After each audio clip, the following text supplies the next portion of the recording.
Tonight, Florida residents are bracing for what could be another major hurricane. Evacuation orders have already been issued. Milton formed late today, on track to be the second named storm to hit the Sunshine State in as many weeks.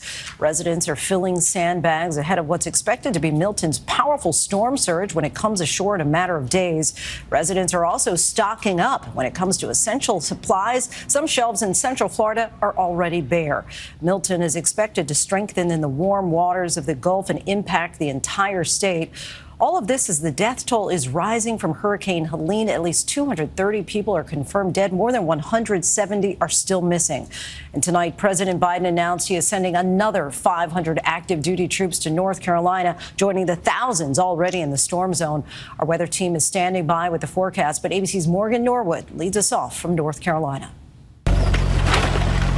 Tonight, crews in Florida racing to clear debris from Hurricane Helene as they brace for yet another hurricane set to hit this week. We know that it's headed straight towards Florida. We have a lot of people in Florida already helping to support the response and the recovery from Hurricane Helene, but also previous storms in Florida.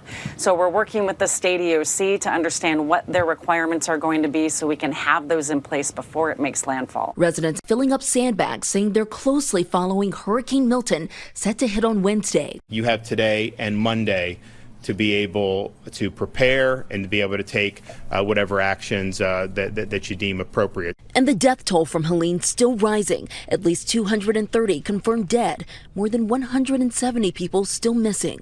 There are still people that we're trying to find. The good thing is that a lot of people have now begun getting communication and are letting their loved ones know they are okay. Mackenzie Rink and her mother finally reuniting after 8 days with no contact. So for me, it was just relief and thankfulness that I have a mom and I have somebody, because there's so many people that are losing those that I know that they just wish they could hug again. Many families still in the dark. More than 150,000 customers without power in North Carolina.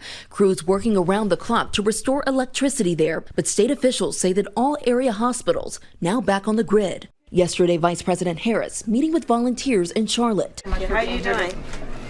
We're making it. Harris vowing the administration will be there for the long haul. And today, President Biden announcing that he's ordered the deployment of 500 more active duty troops to assist in the recovery. We fly along with the National Guard. They've completed 422 flight missions since the storm hit. Over hard-hit Swannanoa, the scope of the devastation clear.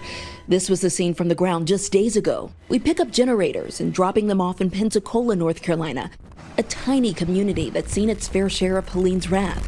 The volunteer fire department there, rushing out to meet the guard. We then fly out to Hot Springs near the Tennessee border, dropping medical supplies to a school serving as a shelter. When I saw them, I did want to just cry, but you have to hold it together for everybody here that's looking up to you to do that. It allows you to take a breath because you know you're going to be taken care of. And Linsey, those active duty service members Biden just authorized now make up the more than 7,600 troops across the storm zone. And as Milton takes aim at Florida tonight, the Biden administration also saying they're positioning resources there, but also urging Floridians to prepare.